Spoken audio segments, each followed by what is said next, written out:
विद्यार्थी मित्रांनो, good morning everybody. आपलं मॅथ्स 1 यामधील थर्ड चॅप्टर जो आहे ट्रायंगल्स तो चालू आहे।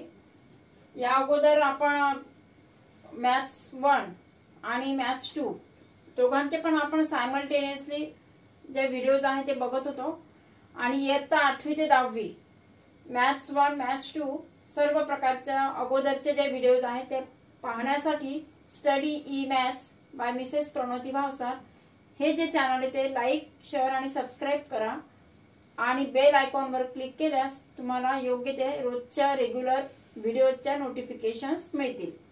तर चला मग आज आपण ट्रायंगल्स मधील जो पुढचा भाग आहे तो आपण चालू करूया। त्यामध्ये मीडियन्स आणि त्यावर आधारित जे प्रमेय आहे ते आपण बघणार आहोत। अगोदर मीडियन म्हणजे काय त्याची डेफिनेशन बघूया। What is median? जे तुम्ही 5वीला आणि 6वीला पण शिकलेला आहात की एखादा कोणत्याही प्रकारचा जो ट्रायंगल आहे, ॲक्यूट असू शकतो, ऑब्च्युज असणार, राईट अँगल असणार, कोणताही एनी ट्रायंगल, त्यांचे जे व्हर्टेक्स असतात त्या व्हर्टेक्स मधून आणि त्या समोरच्या बाजूवर जोडणारा, समोरच्या बाजूचा मध्यबिंदूंना जोडणारा रेषाखंड म्हणजे त्या त्रिकोणाचा तो जो रेषाखंड आहे तो म्हणजेच त्याची मध्यगा असते। आणि म्हणूनच आपण इथे डेफिनेशन लिहिले बघा, त्रिकोणाचा शिरोबिंदू व त्या समोरील बाजूचा मध्यबिंदू म्हणजे शिरोबिंदू आणि मध्यबिंदू या दोन पॉइंट्सना जोडणारा जो रेषाखंड आहे तो म्हणजे तो रेषाखंड that is the median of the triangle or the segment joining a vertex of the triangle. Vertex of triangle suppose it is A and the midpoint of the side, पण कोणती साइड? त्याची अपोजिट साइड। मिड पॉइंट आता समजा आपण हा घेतलेला आहे vertex A, त्याचा अपोजिट जो साइडचा मिड पॉइंट आहे तो आहे D, A आणि D. These points joining it is the median. That segment is known as median. म्हणजे असे किती मीडियन असू शकतात? There are 3 vertices are A, B, C are the vertices and 3 sides. मग प्रत्येक साइडचं काय असणार आहे? एक एक मिड पॉइंट। BC चा मिड पॉइंट D आहे।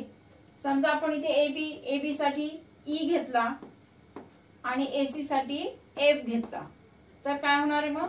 E and F या मिड पॉइंटला जोडणारा व्हर्टेक्स दॅट इज द काय झालं? ही सुद्धा एक त्याची मध्यगा आहे। किंवा दुसरी C आणि E यांना जोडणारी मध्यगा ते आपण ते बघूया। म्हणजे देयर आर किती? There are 3 medians. The segment joining a vertex on the mid point of the side opposite to the किंवा opposite to its vertex it is known as the median of the triangle. त्यासाठी आता आपण इथे एक घेतलेला आहे। BC is the 12 सेंटीमीटरची side आहे आणि त्याचा मिड पॉइंट घेतला D, it is 6 AD is the median. म्हणजे काय झालं ह्या इथे D is mid point of segment BC। असे किती मीडियन्स असणार तिथे? There are 3 medians because there are 3 vertices and 3 mid points, therefore there are 3 medians. आता यावर आधारित एक ऍक्टिव्हिटी आहे की जी तुम्हाला पुस्तकात दिली आहे। या ऍक्टिव्हिटीच्या स्वरूपात म्हणजे यामध्ये तुम्हाला एक त्याची जी प्रॉपर्टी आहे ती प्रॉपर्टी ऍक्टिव्हिटीच्या स्वरूपात आपल्याला करायची आहे। ती कशी ते बघू आपण। तर 3 जे मीडियन्स आहेत त्यामध्ये 3 medians are meet at a point, that point is the point of concurrence. जेव्हा तिन्ही त्रिकोणाच्या तिन्ही मध्यगा एका बिंदूतून जात असतात तेव्हा त्या की ज्या बिंदूतून सगळ्या ऑल मीडियन्स आर कॉन्कर एका ठिकाणी एकत्रित झालेले आहे ते that point is known as the point of concurrence and it is denoted by G। कशाने डिनोट केलंय त्याला? Capital G is the point of concurrence. G ला आपण सेंट्रॉइड असं पण म्हणत असतो किंवा त्याला म्हणणार मध्यगा संपात बिंदू. मध्यगा संपात बिंदू. संपात म्हणजे त्या ठिकाणी कॉन्कर झालेत, एका ठिकाणी एकत्रित आलेले आणि म्हणून त्याला कॉन्करन्स म्हणजे त्या कॉन्करन्स पॉइंटला आपण काय म्हटलंय सेंट्रॉइड असं म्हटलेलं आहे. म्हणजे मध्यगा संपात बिंदू असं म्हणतात. हे तुमचं काय बेसिक जे नॉलेज आहे ते तुमचं झालेलं आहे, तरी सुद्धा आपण रिकॉल करीत आहोत, कारण त्यावरच आधारित आपल्याला जी प्रॉपर्टी आहे ती बघायची आहे. मग आता किती तिथे पहा, ए क्यू, नंतर बी आर आणि C P. These three are the medians with the point of concurrence is G. आणि it is कसं 2:1. हा सुद्धा 2:1. त्यांचं ते प्रपोर्शन आहे की त्यांचं मीडियन्स आर डिवाइड्स किंवा medians are concurred at the point G in the ratio 2:1. त्यांचा जो रेशो आहे तो 2:1. या म्हणजे ती जी प्रत्येक मध्यगेचा संपात बिंदू जो आहे तो प्रत्येक मध्यगेच्या 2:1 प्रमाणात विभाजन करतो. मध्यगा संपात बिंदू कोणता बिंदू म्हटलंय? मध्यगा संपात बिंदू.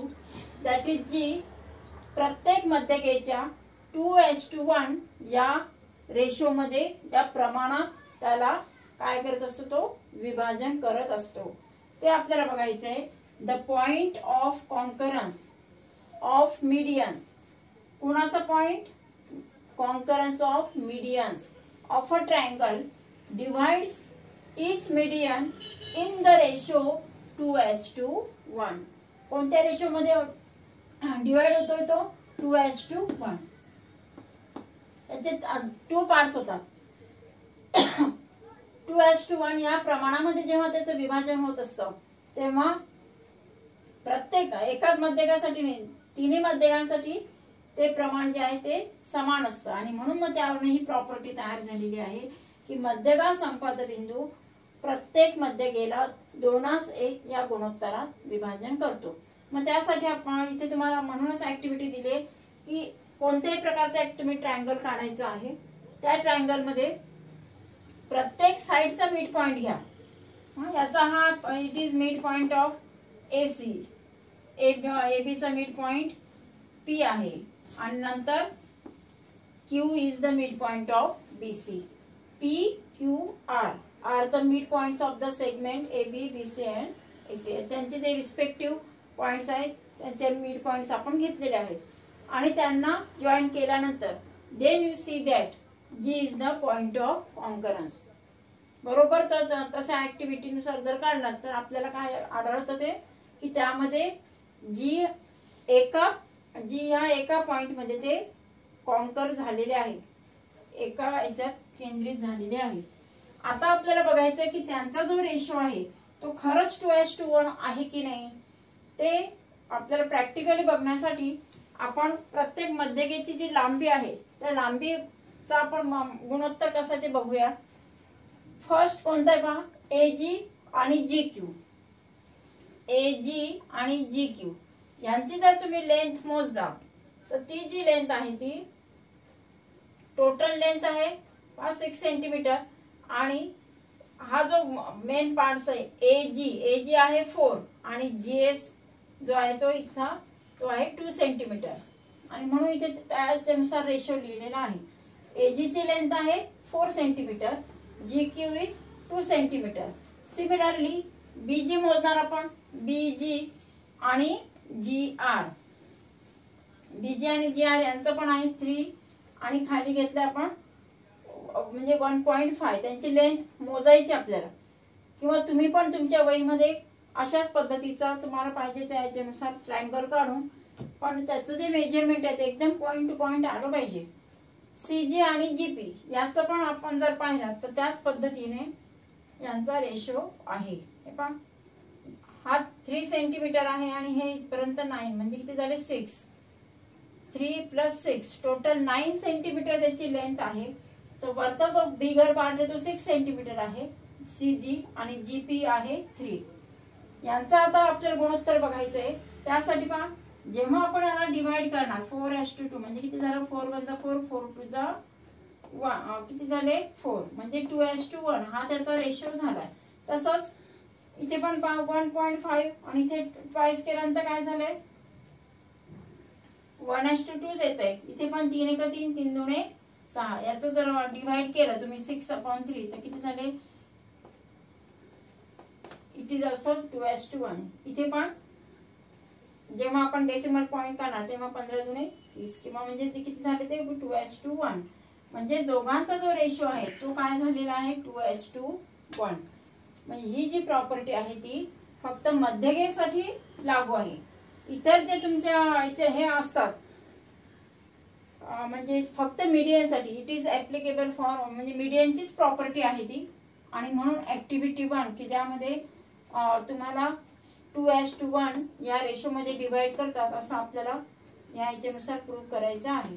दुसऱ्या ऍक्टिव्हिटी मध्ये म्हणजे हीच डायग्राम की ज्यामध्ये तुम्हाला असं जेव्हा आपण तिन्ही मध्यगा जे आहे मध्यगांचा point of concurrence is 1 and only 1 point असतो तो कॉन्करन्स. आणि त्या पॉइंट ऑफ कॉन्करन्सला सेंट्रॉइड असं म्हणतायत. आणि तो सेंट्रॉइड दाखवणे म्हणजे आपण एकाच डायग्राम मध्ये 2 ऍक्टिव्हिटी केलेल्या आहेत. एक कोणती दाखवली ही सेकंड ऍक्टिव्हिटी की ज्यामध्ये आपण काय केलेलं आहे पॉइंट जो आहे point of concurrence that is centroid जो आहे तो तिथे शो केलेला आहे. किंवा प्रत्यक्ष सेंट्रॉइड मिळतो की नाही ती पण ती ऍक्टिव्हिटी त्याच्यातच आहे. आणि त्यांचं प्रपोर्शनचा ऍक्टिव्हिटी असं देअर आर 2 ऍक्टिव्हिटीज. मॅथ्सचं जे प्रॅक्टिकल असतं त्यामध्ये ह्या ऍक्टिव्हिटीज तुम्हाला विचारू शकता. तर यावर आधारित जे प्रमेय आहे द थेरम ऑफ द मीडियन्स आहे तो आपण बघूया. मध्यकेवर आधारितच आपण आणखी एक तिसरी ऍक्टिव्हिटी बघत आहोत आणि थेरम पण बघणार आहोत. त्याची जी सिद्धता आहे ती पण बघूया. Median drawn on the hypotenuse in a right angle triangle. काटकोन त्रिकोणात आपण जी मध्यगा काढणार पण ती मध्यगा कुठे काढणार median drawn on the hypotenuse. Median drawn on the hypotenuse हा समजा इथे ट्रायंगल ABC आहे. BC इज द हायपोटिनस तो काय कर्ण आहे इन राईट अँगल ट्रायंगल. काटकोन त्रिकोणातच हा नियम जो आहे तो लागू पडणार आहे. यामध्ये पहा काटकोन त्रिकोण मध्ये triangle ABC is the right angle triangle. Angle A is equal to 90 degree. Therefore BC is the hypotenuse. BC हा त्याचा कर्ण आहे. आणि कर्णावर जेव्हा आपण मिड पॉइंट घेऊन मध्यगा काढणार when we draw the median on the hypotenuse then the length of that median is half of the hypotenuse. काय म्हटलं it is the half of the hypotenuse. त्या मध्यगेची जी लांबी आहे ती कर्णाच्या निमपट असते ते आपल्याला बघायचं आहे. आणि त्यावर आधारितच आपण हे जे प्रमेय आहे ते शिकणार आहोत. पण त्या अगोदर पहा त्रिकोणात कर्णावर काढलेली मध्यगेची जी लांबी असते ती कर्णाच्या निमपट असते.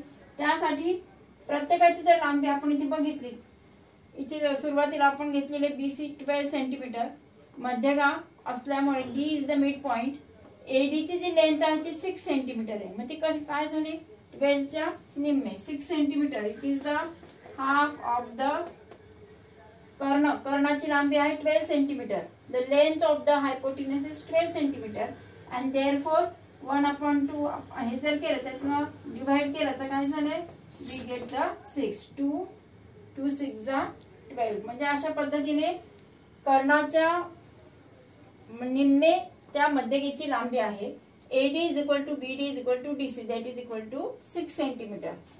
हेच आपल्याला पुढे म्हणजे हे आपण ऍक्टिव्हिटी मध्ये प्रत्यक्ष मोजून पाहणार आहोत की ज्यामध्ये तुम्ही पण तुमच्या वहीमध्ये जर केला तर तुमच्या असं लक्षात येईल की ही जी 12 सेंटीमीटर आहे त्याचा मिड पॉइंट 6 घेतलाय. तेवढंच याच्यामध्ये जर केलं तर काय मिळणार आपल्याला मध्यगेची जी लांबी आहे ती हाफ ऑफ द हायपोटिनस.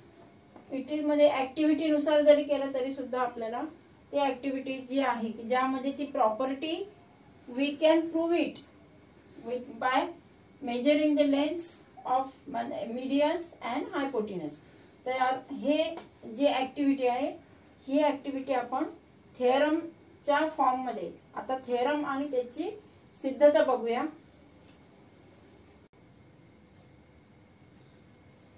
काटकोन त्रिकोणाचं कर्णावर काढलेली जी मध्यगा असते त्यावर आधारित हे प्रमेय आहे. त्याचं स्टेटमेंट बघूया आपण.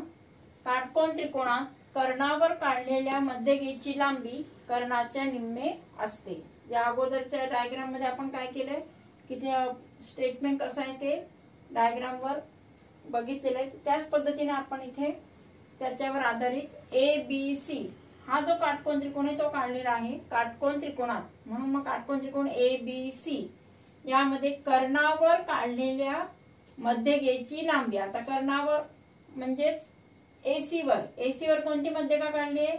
BD is the median. मध्यगा आहे ती, BD इज मीडियन, ती मध्यगा आहे आणि त्या मध्यगेची लांबी कर्णाच्या निम्मे असते. हे जे प्रमेय आहे हे आपल्याला बघायचं आहे.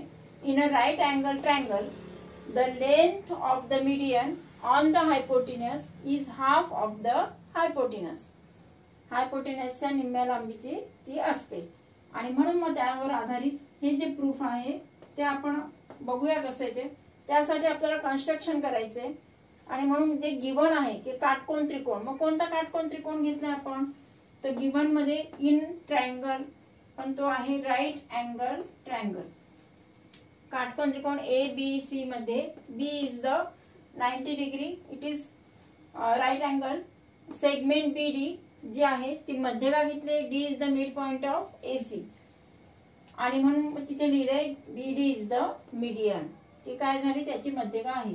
Now we have to prove the BD is half of AC. काय प्रूव्ह करायचं आपल्याला? मध्यगा जी आहे ती कर्णाच्या निम्मे आहे. Median is the half of the hypotenuse. तर त्यासाठी कन्स्ट्रक्शन केलं आपण. अगोदर हा ट्रायंगल घेतला होता ABC, त्यामध्ये काय केलंय D पासून ही जी लाईन आहे ती डॉटेड लाईन काढली म्हणजे ते कन्स्ट्रक्शन आहे असं दिसतं आणि म्हणूनच तिथे कन्स्ट्रक्शन काढायचंय. डॉटेड लाईन वी ड्रॉ आणि या कन्स्ट्रक्शन मध्ये अशा पद्धतीने E पॉइंट घ्यायचा आहे. Take point E such that the point E is B dash D dash E, म्हणजेच D is between B and E. D जो आहे तो कशाच्या बिटवीन मध्ये असणार आहे? B अँड E च्या मध्ये. आणि such that the distance BD is equal to D. जेवढ्या लांबीचा BD आहे तेवढ्याच लांबीचा DE काढायचा आहे. We take point E such that BD is equal to D. It is the construction, रचना आहे ती. आणि म्हणूनच मग आपल्याला त्यावर आधारित ती सिद्धता कशी प्रूव्ह करणार. First we take the pair of triangles in triangle ADB and triangle CDE. ADB, this is our triangle. First, second triangle is CDE. या दोन ट्रायंगल्स मध्ये दोन ट्रायंगल आपल्याला कॉन्ग्रुएंट दाखवायचे, एकरूप दाखवायचे. मग त्यासाठी फर्स्ट जो घटक आहे, फर्स्ट कोणता घेणार आपण एलिमेंट? रेख AD congruent to CD. AD congruent to CD. AD congruent to CD. Why? Because D is the midpoint of AC. It is given. D is काय घेतलं आपण? मीडियन घेण्यासाठी D is midpoint आहे. Therefore AD is equal to DC. आणि म्हणून AD congruent to DC. D is the midpoint of AC. Second जो घेणार तो म्हणजे opposite angles. Angle ADB is congruent to EDC किंवा CDE असा घेणार आपण. CDE ADB congruent to CDB. Opposite angles आहेत, विरुद्ध कोण आहेत म्हणून हा पहिला फॅक्टर एकरूप दाखवला. हा दुसरा. आणि थर्ड कोणता आहे? BD congruent to DE. कोणता आहे third? BD congruent to segment DE. Construction केलंय ते आपण. तेव्हाच आपण we take the point E such that BD is equal to DE. Therefore BD congruent to DE and it is the construction किंवा रचना. And therefore side angle side म्हणजे कोणती झाली? SAS. बाजू कोण बाजू. बाकोबा कसोटीनुसार both the triangles are congruent and the corresponding sides of the congruent triangles are congruent. त्यांच्या एकरूप त्रिकोणांच्या संगत बाजू ज्या आहेत त्या संगत बाजू एकरूप असतात आणि म्हणून रेख AB congruent to रेख CE किंवा आपण त्याला म्हणणार साइड रेख AB congruent to CE. Both the triangles, हे जे दोन ट्रायंगल आपण आता दाखवले, बोथ ट्रायंगल्स आर कॉन्ग्रुएंट आणि कॉन्ग्रुएंटचे करस्पॉन्डिंग साइड्स, AB ची करस्पॉन्डिंग साइड CE, AB ची संगत बाजू कोणती आहे CE, therefore AB congruent to CE. आणि म्हणून मग फर्स्ट स्टेप कोणती आली आपली, रेख AB कॉन्ग्रुएंट टू रेख CE. आता दुसरा जो ट्रायंगल आहे तो आपण कसा एकरूप दाखवायचा ते बघूया. ट्रायंगल ADB आणि EDC हे आपण कॉन्ग्रुएंट दाखवले, त्यांचे करस्पॉन्डिंग साइड्स आर कॉन्ग्रुएंट आहेत. तसंच corresponding angles are also congruent. मग कोणते करस्पॉन्डिंग अँगल घेतला, BAD congruent to ECD, BAD congruent to ECD, हा C आणि हा A, BAD congruent to ECD. आता जर तुम्ही इथे बघितला तर काय होणार आहे, अशा पद्धतीने ही जी पेअर तयार होत असते, अल्टरनेट अँगल्सची पेअर तयार होत असते. बघा ह्या जे दोन आपण if we consider AB parallel to EC, AB आणि EC both are parallel sides and AC is the transversal, AC ही छेदिका असेल तर त्यामुळे तयार होणारी जी विक्रम कोणांची जोडी असते ती एकरूप असते. The alternate angles are congruent आणि हे इथे कॉन्ग्रुएंट आहेत because corresponding angles of congruent triangles are congruent. A congruent to C आणि डायग्राम मध्ये जर बघितलं तर A and C both are the alternate angles आणि अल्टरनेट अँगल्स आहेत म्हणून मग काय होणार, AB पॅरलल टू EC म्हणजे AB आणि EC म्हणजेच आपण त्याला CE घेतलंय. Both sides are parallel to each other. Why, due to ही जी आहे अल्टरनेट अँगल टेस्ट, विक्रम कोणांची जी कसोटी आहे त्या कसोटीनुसार विक्रम कोण एकरूप आहेत म्हणून त्या साइड्स काय झाले, पॅरलल आहेत, समांतर आहेत. आता आपण पुढचा आणखी एक घेणार आहोत की ABC हा जो अँगल आहे ABC, B 90 आहे, दुसरा ECB B+C, हा जर या दोघांची जर ऍडिशन केली तर दोघांची ऍडिशन काय येणार, 180 येणार. व्हाय, बिकॉज इंटिरियर अँगल्स आंतरकोन असल्यामुळे त्या दोघांची बेरीज 180 आहे. आता आपण जसं अल्टरनेट अँगल घेतलं तसं हे कोणते होणार आहे, इंटिरियर अँगल्स, आंतरकोन, आंतरकोनांची जोडी पूरक असते. It is supplementary, interior angles are supplementary. Therefore ABC plus ECB is equal to 180 आणि म्हणून ABCचं तर मेजरमेंट आहे आपल्याकडे, किती दिले आपल्याला, 90 दिले in a right angle triangle. तो आपण राईट अँगलच घेतलेला आहे. Therefore it is 90 plus ECB is equal to 180. Therefore ECB is equal to 180 मधून हे 90 मायनस केले then we get 90. Therefore angle ECB is 90 degree. हा B 90चा मिळाला, C 90चा मिळाला आपल्याला. आता इन ट्रायंगल ABC आणि ECB, ABC आणि दुसरा ट्रायंगल घेणार आहोत आपण ECB की ज्यामध्ये B 90चा आहे, C 90चा आहे. दुसरं म्हणजे AB आणि CE हे आपल्याला त्या ठिकाणी जे आहे ते कॉन्ग्रुएंट आहे कारण आपण फर्स्ट जी ट्रायंगलची पेअर एकरूप दाखवलेली आहे त्यामध्ये congruent sides of corresponding angle हे जे आहेत, करस्पॉन्डिंग ज्या साइड्स आहेत त्या कॉन्ग्रुएंट आहेत and therefore AB congruent to EC. हा एक आपण घेतला आहे B कॉन्ग्रुएंट टू E. दोन फॅक्टर्स जे आहेत ते कॉन्ग्रुएंट आहेत. तिसरा कोणता आहे, तिसरा फॅक्टर पहा, B कॉन्ग्रुएंट टू C दाखवला, AC कॉन्ग्रुएंट टू EC दाखवलं आणि तिसरी जी साइड आहे की ती दोन्ही त्रिकोणांना फर्स्ट ट्रायंगल ABC आणि दुसरा ट्रायंगल BEC या दोन्ही ट्रायंगल्सला BC is the common side. BC ही सामायिक बाजू आहे. देयरफॉर इट इज कॉन्ग्रुएंट म्हणजे साइड अँगल साइड, बाजू कोण बाजू, बाकोबा कसोटीनुसार triangle ABC, this triangle ABC congruent to triangle ECB by SAS test. आणि म्हणून AC congruent to BE. AC त्याची करस्पॉन्डिंग साइड आली. AC which is also hypotenuse of the given triangle ABC. AC congruent to BE.